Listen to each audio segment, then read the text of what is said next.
Welcome back, ladies and gentlemen. I'm back with a WWE Night of Champions 2023 review.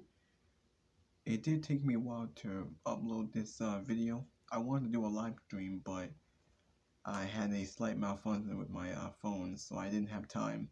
So I'm just gonna record this video and upload it to YouTube and probably to Twitter. This is Mr. Blackhammer 2021. I'm gonna do my review on the WWE Night of Champions 2023. It was in Jeddah, Saudi Arabia. It was a 3-hour show. I'm gonna go through all 7 matches. This video was sponsored by JD from New York, Salamock the Sound Off, Good Micro Commentary, Fightful Pro Wrestling, the Wrestle Talk podcast, and the other YouTubers. Let's see if we get to 100 likes, 100 views. Make sure you guys please subscribe to my channel. Hit that like button. I'm gonna go through the whole match card, and holy man, I have a lot to talk about. Now, I think there were 2 good matches that were on the show, were the opener and the main event. Everything else was kind of filler and in between, but there were some good wrestling on the show. Now, Seth Rollins is the new World Heavyweight Champion. He had a great match with AJ Styles to open the show. I don't agree with the world title opening the show. It kind of lessened the value and the meaning of that title. But what do I know? But it was a good match. It was a great opener. We had decent matches with Gunther and Ali. We had Becky Lynch and Trish Stratus. Not bad. I expected this match to be shit. I thought it was gonna be worse, but the match was alright. It was decent. Doesn't mean I like it. Doesn't mean it was good, but it was decent. And this may have been Trish Stratus' best match since being back. Maybe her best match since Charlotte in 4 years. But her and Becky, it was alright. We all know, and we all predicted, the feud will continue. I don't like it, but it will continue because Zoe Snark got involved and interfered in the match and cost Becky Lynch the match, so she aligned herself with Trish Stratus. And we'll see where they go. Hopefully they say something on Raw. I'm glad that we're finally pushing other people and giving them TV time. And Zoe Snark hadn't really done anything since being drafted. But hopefully she does something. And we do have Bianca Belair versus Asuka for the Women's title. This match was not better than the WrestleMania match, but it was okay. It was decent. I think what was great about it was the ending and the shock value. I was not expecting Bianca to drop the title. I thought the ending was out of nowhere. It was unpredictable, and I thought it was great. I actually loved the ending. Now, I do have some thoughts and feelings about that, and why I think that, okay, Asuka won the title at Night of Champions when she should have won it at WrestleMania. Now, what did they do? Both of them on SmackDown. The Raw Women's Champions on SmackDown. Hopefully they do something. They tell us what could happen. But I will give thoughts and feelings about that. And we did get... oh, man. We did get Rhea Ripley versus Natalya. I think it was 90 seconds? 1 minute? This match went 1 minute. I heard that it was Natalya's birthday on the pay-per-view, and I think the match went 1 minute. The match was like a squash. Now I don't know why. Did we really need them on the card? Did we need? Now I'm happy for Rhea. She's dominant, and she should continue her reign as champion. I mean, poor Natalya. I think the best part was her and Dominic hugging at the end of the match. We also got Brock Lesnar and Cody Rhodes. That disastrous. I will go on a rant about that. I thought it was garbage. I thought it was shit. I think Cody Rhodes would be forced down our throat. And it just wasn't believable the way how they booked them. I think I have a lot to say about that. And I think Cody Rhodes is going down a downward spiral now. And then the main event, for the Undisputed Tag Team titles, Roman Reigns and Solo versus Kevin Owens and Sami Zayn. I thought the match was good. I thought it was a good match, and the ending was shocking and I thought it was great storytelling. I thought it was fantastic what they did, and the story is all about the bloodline breaking down. Jimmy Uso turned on Roman Reigns, and I thought it was great. And I think the story is gonna be, where is Jey Uso going to align himself? And don't forget about Solo. We will talk about it. Um, thought it was a great match, and why I think that the storyline is so great, and why I think that this storyline is well, I think we're just beginning with the Usos now. And as you guys know, Roman Reigns had made it to 1,000 days. He's he's now 1,000 days. He he's now in the top five of longest champions in WWE history. Bruno Sammartino, Bob Backlund, Hulk Hogan, and Pedro Morales. Roman Reigns is now number five. I think he'll be number four by next month because he's gonna break Pedro Morales' record. So he'll be like the fourth. Yeah. Um, I think that, yeah. So it's just based on like the storyline with the bloodline and with Roman Reigns. Everything that Sami Zayn said on SmackDown, Sami Zayn was right. That the bloodline is crumbling. And Cody Rhodes also said this a few months ago in the build-up to his match with Roman Reigns, that Jay gonna leave you, Jimmy's gonna leave you, and Solo gonna leave you. He was right. It's all leading to the bloodline disbanding, and Roman Reigns might maybe by himself. It gonna be by himself. So yeah, I thought it was a great. I actually loved it when he super kicked Roman Reigns. Solo did take the pinfall as I expected. So I wonder what's gonna happen now. I'm curious what's gonna happen on SmackDown, because SmackDown they're hyping up the celebration for Roman Reigns' 1,000-day reign as champion. So I can't wait. But let's go through the card. Let me go through your card. As I said, my video is sponsored by all the other podcasters out there who are watching this. And so, as I said, the show opened up with AJ Styles and Seth Rollins to crown a brand new World Heavyweight Championship. AJ Styles came out first. Seth Rollins came out, had a great attire. I think the match was like 25 minutes. It might have been longer. I think it was 25 minutes. It was a great match, fantastic match. So both of them started off with the Kawanova tie-up. They hit their big spots. Seth Rollins threw him against the turnbuckle. Seth Rollins had a great attire. He had blue, light blue. AJ Styles had on the average blue that he wears. And then Seth Rollins hit Styles reversed it. And then they both went back. They hit back and forth punches. AJ Styles, he reversed it. Swan kicked out that pin. Both of them went back. It was a great match. The crowd was into it. Seth Rollins hit a frost blast that was actually pretty good. And then we had Seth Rollins went for a pedigree. Styles countered. Then we had them both. We had Styles on the turnbuckle. AJ Styles tried to go for a Styles class on the turnbuckle, but Rollins countered. Now Rollins is on the turnbuckle again with Styles, and he does what Styles countered. AJ Styles, Rollins on the turnbuckle again. Seth Rollins go for, I forgot what he hit. It was something he hit. I don't know. He hit a suplex and Styles kicked out.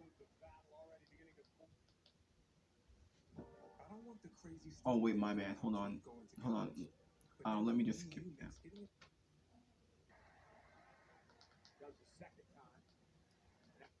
Alright, so So Rollins landed and jumped outside the ring, hit him outside the ring. It was pretty good. It was just them going back and forth. Styles had the calf crusher. Rollins got out of it. I thought it was a great match. It was a classic. These two have great chemistry. They went back and forth. They hit each other moves. They were counter after counter, reversal after reversal. I think I'll get to the ending in just a bit, where so Seth Rollins hit the hit the knee buckle. He countered the style class. Rollins went for the curb dump, and Seth Rollins wins the new World Heavyweight title.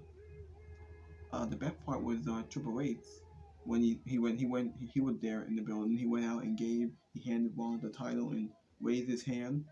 We all know the history between Triple H and Seth Rollins from years ago, and when Seth Rollins won the NXT title, if you guys remember that, the crowd was singing along to a theme song. I thought it was a great match. Seth Rollins is now the guy on Raw, and let's see how his title ain't gonna go. Let's see if they can book him better as a babyface. Cause Seth Rollins is really over. He's really behind the crowd. The fans were singing to a theme song. Let's see how he can be booked as champion. Hopefully, it's a lot better than his last title win. Cause last time he was champion, he lost it in Saudi Arabia at Crown Jewels 4 years ago. So let's hope that they book him a lot better. He is the guy on Raw. Now it's good that Monday Night Raw has a World Heavyweight title. Some people don't think it's gonna be a secondary title um because like Reigns had both belts on SmackDown and he's hardly ever there. We had the new World Heavyweight title. I think it looks good on Seth Rollins. I think it fits him very good, and we'll see what he does with it. Now going into the match, they hyped up promo packages and they told the story of Seth Rollins, him in the Shield. They talked about him and Roman Reigns. I thought it was great. We all knew Seth was gonna win. We knew AJ wasn't gonna win. AJ Styles is on SmackDown, and he's gonna be feuding with Grayson Waller for a bit. And Rollins had to be the guy on Raw, so he'll be the guy to leave Raw, not Cody Rhodes. And I will get to Cody Rhodes in a little bit. But yeah, Seth Rollins did win. I think there was Pyro. Was there? Actually, no, it wasn't any Pyro. Yeah. Now, the second match to follow that was Becky Lynch and Trish Stratus. The build-up had been going on for like a month, actually 2 months now, because it started since April. I think like, a month and a half?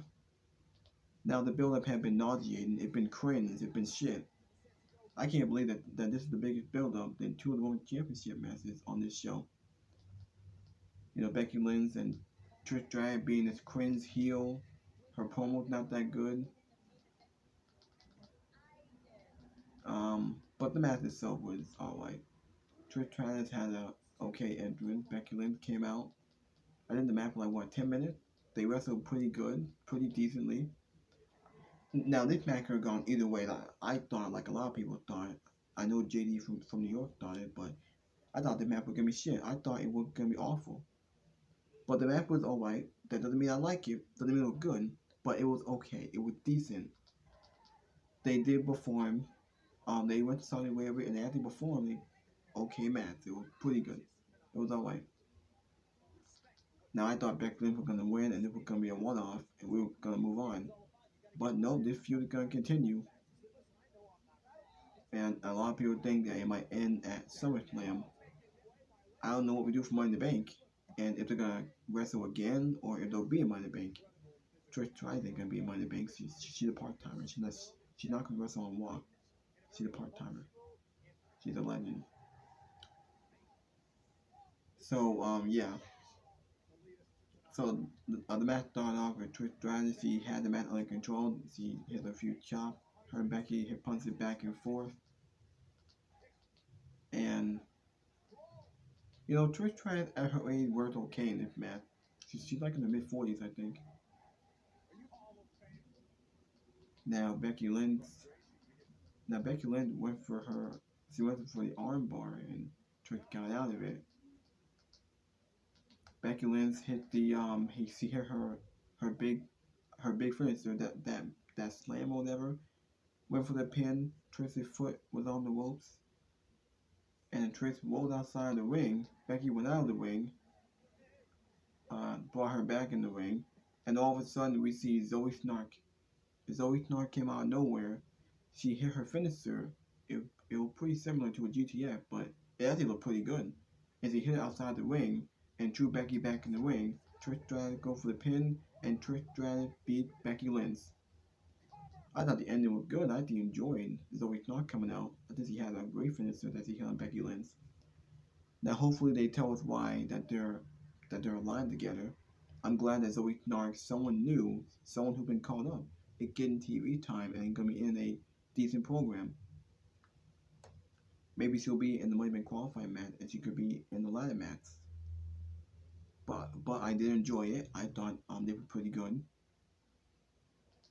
And I'm glad that she's not I'm glad that she's doing something. Instead of her just wrestling, instead of like a few weeks ago she was doing whatever she was doing with Nikki Cross and Candice LeRae. But I'm glad she's doing something. Hopefully that they get her over in the feud with Becky Lynch. Now we know that this feud is gonna continue. So maybe we'll get Zoe and Becky in a qualifying match on Raw. Maybe we will. Hopefully they tell us why they're paired together. But that was the match. Trish wins and the feud will continue. Hopefully it doesn't end that long, but yeah. Now the third match, Gunther versus Ali. Mustafa Ali for the Intercontinental title. There was also a decent match. I thought this match was pretty good. I'm glad that they gave these two more time. I think it went about 10. It went about at least 10 or more minutes, 10 or 12 minutes. It was actually a pretty good match. Ali is a great wrestler. Gunther is fantastic. He's been doing great with the Intercontinental title. And this match was awesome. This match was pretty good. Gunther had a great entrance with him and his Imperium guys, Giovanni Vinci and Locker Kaiser.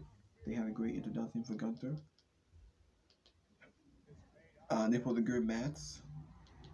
Now this match was made official 2 weeks ago because Ali won the Battle Royal. It was just a filler match to give Gunther an opponent because it's not a champion. They want all champions to be on the show. So the match started out with Ali kicking Gunther.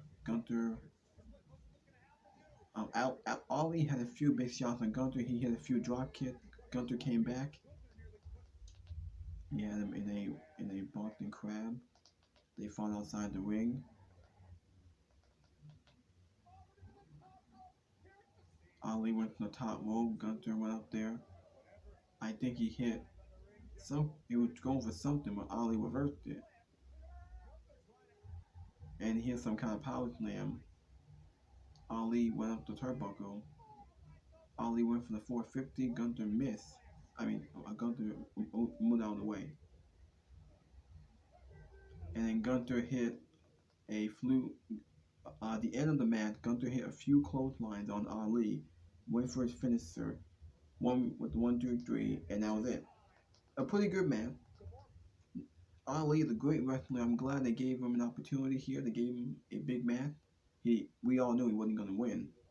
Now I thought the match was going to be a squash, but I'm glad they gave it more time, and they showed what Ali can do. Gunther had a good opponent, and let's see where Gunther goes. I'm hoping he feud with someone like Matt Riddle. I don't know what Ali does. Hopefully they know what to do with him. After that, we did get a backstage segment with Sami Zayn and Kevin Owens.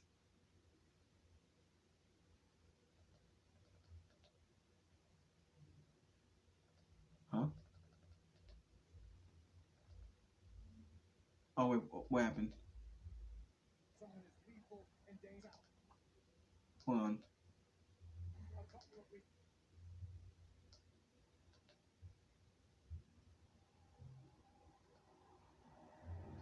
I forgot to mention that LA Knight was in the audience. LA Knight was in the audience. Also, Karrion Kross and Scarlett were also in the audience. They were sitting by the crowd. We saw Omos in the audience as well, probably for the kids for the whole Saudi thing. They had this big thing where there were kids in the hospital for something, and they were doing something for the kids, I guess. But that, but after that match, we did get Bianca Belair versus Asuka for the Women's title. This was okay. It was an okay match. It wasn't better than WrestleMania. I still think WrestleMania was a lot better. This match was decent. It started off with a reversal. They went back and forth. They did their leapfrog. Bianca had a pretty good attire. Asuka had a good attire. As you guys know, Asuka turned heel on SmackDown a few weeks ago to build for this match. Now, the only thing that was good was the ending. The ending was out of nowhere. It was shocking. No one expected it. I thought that was saved this match, really. Now, there's not really much to talk about this match, but I will talk about the ending with Asuka winning the Women's title. Now, Asuka is a member of the SmackDown brand. She was drafted to SmackDown. And Asuka is Women's champion. Now, the reason why I think it still go back to my decision, if Asuka was going to beat Bianca, why didn't she win at WrestleMania when it was the right time and it made sense? It should have gave Asuka her WrestleMania moment instead of her losing and ruining her momentum and her being this Kano character. I think Asuka should have won. Now, the reason why this match was beneficial because it's not a champion and they want Bianca on the show. They have to give her an opponent. So let's give her someone she already beaten and it was at WrestleMania. Now, the ending of the match, might as well go into it. The ending of the match where I think Oscar, Oscar sprayed mace on Bianca Belair. She sprayed mace on Bianca. I think she had mace. Well, actually, the ending was very creative because Oscar she put the mist on her hand, and as Bianca was going for the KOD, she covered Bianca's face with the mace on her hand, and Bianca was covered in mace on her face, and Oscar hit the kick and won in shocking fashion. I thought it was very smart and very creative. That's something that no one expected, and I get they did it for shock value, and it was a good heel way. I thought it was great. Having her put the mace on her hand and then put it on Bianca's face as he going for the KOD, and Bianca now her face is covered with the mist. Asuka hit the kick, and Asuka won the Women's title. Now she only won because they wanted Bianca to pass the history record by having to be the longest Women's champion in WWE history. She's been champion like what 400 days I think, or 400 something days, but I think that's why they had to win the WrestleMania, and then they had to drop the title because she already did everything. Bianca beating everybody. She ran through everybody. She beating all the heels. Bayley to beat Alexa, to beat Becky, Bayley, Alexa. Asuka was the right person. Now it should have been WrestleMania, but I'm not gonna complain. It was at Night Champions, and they had to turn the heel to make it more believable. I think that they should have turned the heel at WrestleMania. It would have made that build a lot better. But what do I know? Now I do think that Bianca. I do think that Bianca Belair was stale and boring, and it's been kind of repetitive and the same old shit with Bianca. That they had no ideas. Now, here's what I think, and this is what JD talked about, and I think Solomon talked about it too, is that with Bianca losing the Women's title, now she can chase the title, and we'll see where she's gonna go with that.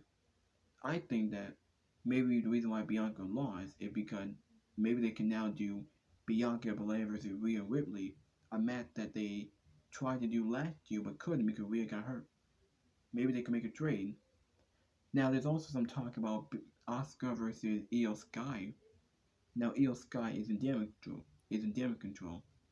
When she leaves damage control, when she's no longer with Bayley and Dakota, now Dakota's injured, she's gonna be out for a while, but when she's no longer with Bayley, she can face Asuka because Asuka and Io is a match that people wanted to see. People have been talking about it. They think that's a big match, maybe for SummerSlam.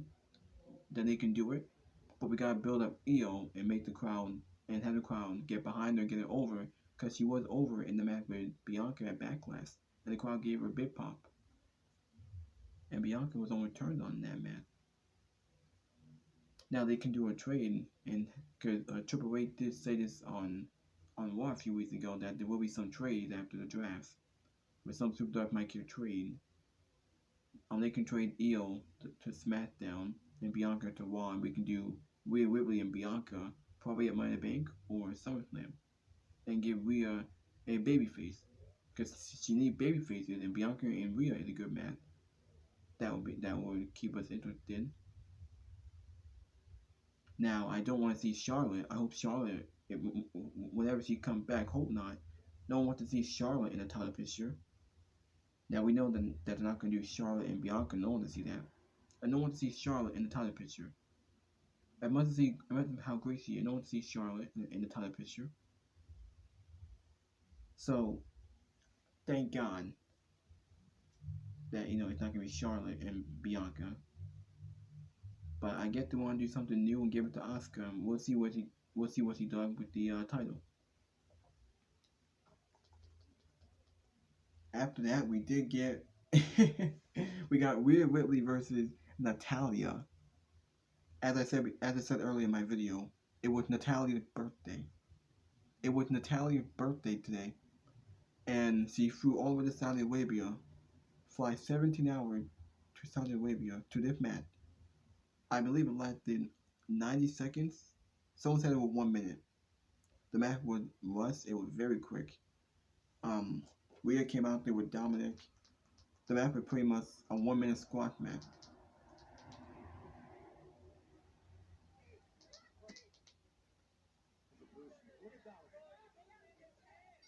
The match, because Rhea, she beat up Natalya outside the ring for a bit.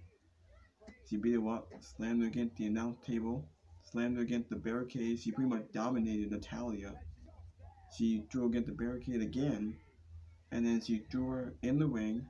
She kicked her. She hit her whip time, and that was it. 1 minute, legitimately 1 minute. The best part was her and Dominic celebrating. Dominic jumped on her lap, and hugged her like, yeah, that's mommy. That was it. 1 minute. Natalya, man, poor Natalya, she got buried on her birthday. Now I feel bad for Natalya, but Rhea had to be strong. Rhea had been both dominant lately. She beat Natalya in 1 minute. I actually laughed. I thought, I still think it was a waste. Like, why book the match? We all knew Natalya wasn't going to win. This match had no story. There was no build. It was just thrown on the card because Rhea needs an opponent, and it's not a champions. And the match went 1 minute. Poor Natalya, sucked for her. Having to lose like that on her birthday. Now Rhea Ripley is still being booked drawn, thank God. So, yeah. And that was it. After that, we did get Seth Rollins cut a promo on him celebrating him being the World Heavyweight Champion. After that, we did get Cody Rhodes and Brock Lesnar. I have a lot to say about this match. I was gonna say this match was better, but hearing the complaints and what people have been saying, hearing what JD was saying and Salamonte was saying. First of all, the story into this match with Brock and Cody was Cody Rhodes broke his arm. Now, this was a fake injury, by the way. It was just for the storyline. WWE wanted to make it believe that Brock Lesnar broke Cody Rhodes' arm. Cody Rhodes had to wrestle with one broken arm. Now, we all knew that he wasn't going to win. There's no way he's going to beat Brock Lesnar clean or in some weird way with a broken arm. That would be embarrassing for Brock Lesnar, and it wouldn't make sense. But, that was the story going into this. I thought that the match felt forced. It felt like Cody Rhodes was forced down his throat. I didn't think he struggled at all. I didn't think he struggled with adversity. I think they were god awful. And I thought the match was shit. I thought Backlash was worse. I thought Backlash was bad. It might be worse. Cody Rhodes had booked like shit coming out of WrestleMania. He's now being forced down his throat. He's now looking cartoonish, looking like a child, and I'm not interested in another match with Brock and Cody. If they do a third match at Money in the Bank or SummerSlam, I don't care. I don't want to see it. But you know what's gonna happen because Brock Lesnar won this match. I thought the ending wasn't believable. Cody Rhodes did not sell this arm injury at all. And I don't know why he was hitting Brock Lesnar with his injured arm, trying to use his arm sling as a weapon. He used his arm cast as a weapon. It wasn't believable, and he should be. If you want to sell the injury, he should be hurt. Having a broken arm means that you should not be moving your arm at all. You should not be hitting your opponent with your arm. You should not be using the arm as a weapon. That causes more damage, and it makes the pain even worse. Cody Rhodes should not have hit two crossbows on Brock Lesnar with a broken arm. That felt forced. That was not believable, and that was awful. I mean, I wasn't interested going into this match. I think we all knew Brock was gonna win because they're gonna continue the feud. So I wonder if it's gonna happen at Money in the Bank or SummerSlam. Is Cody Rhodes gonna be in Money in the Bank? I don't know. I don't know if he will. But I don't care about this match. I mean, and you know something? Now, Brock Lesnar hit the Kamara lock. He had the Kamara lock for the longest time on Cody Rhodes in this match for like 4 minutes. 4 minutes. He had the Kamara lock. And there was a thing where Brock Lesnar was on top of Cody Rhodes with the Kamara lock. Cody Rhodes couldn't get out of it. Cody Rhodes reached for the rope. That time he referee brought to break the hold. Brock hit an F5. Cody kicked out. And I think Cody Rhodes, I think he hit two crossbows. Cody Rhodes hit like two crossbows on Brock Lesnar. And tried to go for a third one. Brock counted into an F5. And Brock Lesnar had to come on like again for like a good 4 minutes. Cody Rhodes was in the center of the ring. He couldn't get to the rope. He didn't want to tap out, so he passed out. Now, it's still a clean loss. He still lost clean. This is a clean loss. You know, Cody Rhodes lost clean. It doesn't matter if he passed out. Now, he wasn't pinned. He didn't tap out, but he passed out. It was a clean win. Brock Lesnar won clean. Now, we all knew Brock was going to win and continue the storyline. Some people think they're going to enter SummerSlam. And for all the rumors that we're hearing that Cody Rhodes is going to face Roman Reigns at next year's WrestleMania in WrestleMania 40. Now, I agree with a lot of people that's way too long, and that's not enough to build Cody Rhodes. That's not enough for us to care. I don't think people will care. Now, JD from New York thinks that Cody Rhodes being booked like babyface John Cena or babyface Roman Reigns, and he's being forced down his throat. And they're forcing this storyline. Again, I mean, this was awful. I didn't want to see this match. I don't. But Brock Lesnar wins. He won clean. Cody Rhodes looked like shit. He was like a loser. Now I know some people had their opinion about Cody Rhodes should he have won at WrestleMania. It wouldn't make sense because based on what happened in the main event, if Cody Rhodes had beaten Roman Reigns at WrestleMania, then him and Brock would be for the title, and I think they will book it a lot differently. They will book the feud a lot differently. Cody's the world champion, Brock can't win. If he does win, that's stupid. But Roman Reigns, it wouldn't make sense because Kevin Owens and Sami Zayn played a factor in that main event at WrestleMania on night 2. Like by trying to help Cody Rhodes win. If they help Cody Rhodes win, it will make sense for Roman Reigns to challenge Kevin Owens and Sami Zayn for a tag team title because they caught them attack the match at WrestleMania, and then you can do the whole thing with the bloodline. But Vince McMahon thinks that Roman Reigns' title reign is more important, and him being champion for 1,000 days is more important because it's all about breaking records, not about getting over someone else. Now Cody Rhodes, the way how he's being booked, is no different than with Daniel Bryan when he was being booked, when he was given adversity, when he struggled more back in 2014. And Johnny Gargano when he struggled with adversity in NXT. Now Kofi Kingston was way different, but I'm not gonna say Kofi was the same. No, he wasn't. But yeah, Brock Lesnar wins. I don't give a shit. I don't care about the feud. I don't want to see this match again, but we probably will get it. I'm curious what can happen on Raw because Monday Night Raw, we have qualifying matches. Raw and SmackDown, we have qualifying matches. And I'm curious who's going to be in them. Also, we do have a fatal four-way to crown new women tag team champions. I think we all know that Shayna and Ronda will win those titles on Monday this week. And SmackDown, we have the celebration for Roman Reigns 1,000 Days of Champion. After that, we did get the main event with Roman Reigns and Solo Sikoa versus Kevin Owens and Sami Zayn. This was a good match. It was decent. I don't think that this tag match was better than the Usos and Owens and Zayn at WrestleMania. I think that was great and that was awesome and a great moment because it was at WrestleMania in the main event. But it was a pretty good match. Now the build-up had been Roman Reigns doesn't trust the Usos. He blames the Usos, like for losing at WrestleMania, for losing on SmackDown after they dedicated win to him and then they lost. Roman Reigns put the Usos around so he didn't need them. Now going into it, we knew something was going to happen. We knew Jey Uso was going to do something. I mean Jimmy Uso, because they teased it on SmackDown that Jimmy Uso was going to do something. We're going to not take it anymore with Roman Reigns. We're going to realize that Sami Zayn was right and try to get Jey to say, see what I see, that Roman Reigns is destroying the bloodline, is trying to tear us apart. And Jey Uso and Jimmy Uso had to do something about it.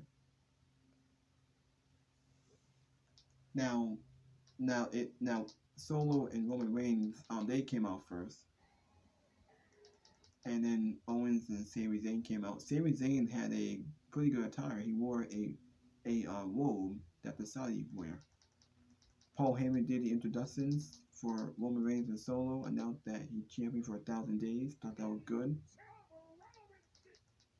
And then Kevin Owens and Sami Zayn. Sami Zayn did the introduction, and he was speaking Saudi. He was speaking in the Saudi Arabian language. Now the match started off with Solo and Sami Zayn.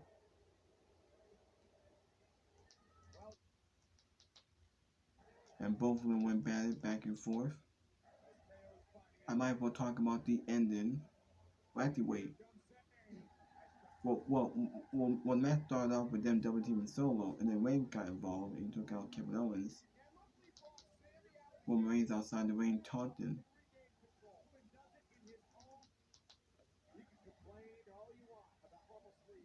Solo tried to tag in, but nope. Solo tagging Roman Reigns, and now he going after Sami Zayn. Now I understand that. Now, I actually forgot to mention that this was the triple main event. There were only 3 matches that they hyped up for this show at triple main event: the World Heavyweight Championship, Cody and Brock, and the tag team match. Now Roman Reigns had both of your titles, and he's not defending the titles. Like Roman Reigns had both titles. He made it to 1,000 days on this night, and he's not defending the titles.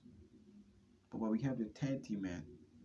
Now on WWE, Vince McMahon went with story, with what is the best storyline on the pay-per-view, and that the tag team match with Roman Reigns and Owens Zayn and the whole bloodline. That was it. Now they had this main event because they wanted something to happen in this match, and that happened. Now we all know that Roman Reigns and Solo are not going to win. Roman Reigns doesn't need 4 belts. He doesn't need a tag team titles. And Roman Reigns doesn't show up every week. He's on a part-time schedule. He worked a certain amount of dates. Now, so anyway, as I said, how the match was going with Solo went after Sami. And then Sami Zayn went on a comeback here. And then they did a hot tag. Kevin Owens and Roman Reigns, they went back and forth. Owens knocked down Solo out of the ring. And then Roman Reigns. Kevin Owens hits a frost breath on Roman Reigns. Reigns kicks out at 2. Kevin Owens went for a stunner, but he knocked down Solo. Reigns hit a Superman punch. Kevin Owens kicked out. And that Roman Reigns setting up for a spear. Kevin Owens hits a stunner. And Reigns kicked out at 2. And then Sami Zayn tagged himself in. Solo tagged himself in.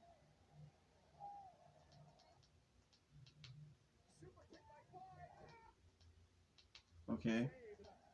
Roman Reigns tapped himself in. He went for a spear, but Sami moved out of the way, so he accidentally speared the referee. The referee knocked out, and that's when you knew something was going to happen. There could be some shenanigans in this match. So, Sami Zayn hits a Superman punch on Roman Reigns, and I guess he's going to go for the haluva kick on Reigns. Roman Reigns comes back with a Superman punch. And Kevin Owens spears Roman Reigns, goes at Roman Reigns. Then they fight outside the ring. He slams to the announce table and tries to clear the announce table. He's gonna try to slam it on the announce table. And that's when the USO get involved. And they jump Kevin Owens. They beat up Kevin Owens, super kick him. USO trying to help the bloodline here. They super kick Sami Zayn. They try it again, but Sami Zayn ducked, and the Usos accidentally kicked Solo Sikoa, and Solo's out. Roman Reigns saw that. He was shocked. He couldn't believe it. He got in the ring, got in Uso's faces, started pushing Jimmy. He shoved Jimmy out the way, and then he shoved Jay out the way, and out of nowhere, Jimmy Uso super kicked Roman Reigns. I was actually surprised. I think we all expected something to happen, but it was kind of shocking and surprised. Jimmy Uso super kicked Roman Reigns. Jay Uso was upset, like, how could you do this? Why'd you do that? But Jimmy Uso said, I'm doing what we should have done a long time ago. And Jimmy super kicked him again. Reigns is out. Jay couldn't believe it. He's shocked. The look on Jay Uso's face was awesome. It was amazing. So the Usos, they leave the ring. Reigns is out. Solo is the only one left standing. Kevin Owens comes in. He gives Solo a stunner. Sami Zayn hits the haluva kick and gets the 1, 2, 3. Kevin Owens and Sami Zayn retain their tag team titles. I thought this was a good match. I thought the ending was fantastic and it added to the storyline. Everything that Sami Zayn said on SmackDown was right. The bloodline is crumbling. Jimmy Uso, I think the story is going to lead to Jay Uso. Will he see what Jimmy is seeing? That Roman Reigns is trying to destroy the bloodline and trying to pull us apart. And Jimmy Uso stepped up. Now, after what happened on SmackDown with Jimmy Uso saying that I'm the tribal chief, I'm the one who's been here since day one, Jimmy Uso kind of fucked up by saying that. And it was all going to lead to this match.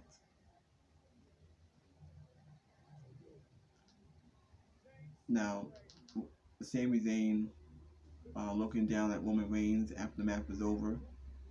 Remember, this was Sami Zayn's first Saudi Arabia show in like 10 years. Actually, 9 years, I think. So it looked like that this feud between Owens and Zayn, the bloodline, is over. Because now Reigns are going to deal with the Usos. And then we'll see where the Jey Uso align. And then we'll see what happened with Solo. Because Solo been the bodyguard of Roman Reigns. He's been by his side. We'll see what happened to that. And this is why you want to be interested in SmackDown. Without the bloodline, SmackDown pretty much not a good show. But this was a great main event, a decent show. I can't wait to see what happens on SmackDown with the bloodline. Now after Roman Reigns defending the titles, they did say that he'd been advertised for Money in the Bank and SummerSlam. But who is actually going to face Roman Reigns for those titles? You can't just waste it on anyone. And maybe it could be Jimmy Uso or Jey Uso or maybe Solo. We'll see what happens. Because I can't see anyone else challenging Roman Reigns. So something's going to happen. I can't wait. But either way, I'm looking for a good show. Um, Thank you for watching. Thank you for all the support. Hit that like button, leave a comment. Hope you all enjoyed the review. I will do now. Hopefully, I do a live stream tomorrow for NXT Battleground and for the NXT Battleground tomorrow night and the AEW Double or Nothing. Hopefully, I do those. Yeah. So I will look at the super chat and I will read your comments and see what y'all think. Mike will end the video right here. It was a good show. I gave it maybe a B, maybe an A. It was a pretty good show. I'm not gonna say it was an A plus, but I mean I liked the opener. I enjoyed the IC title. Oscar winning had a great ending. The main event was a great main event. And yeah, till next time, I'll see y'all later.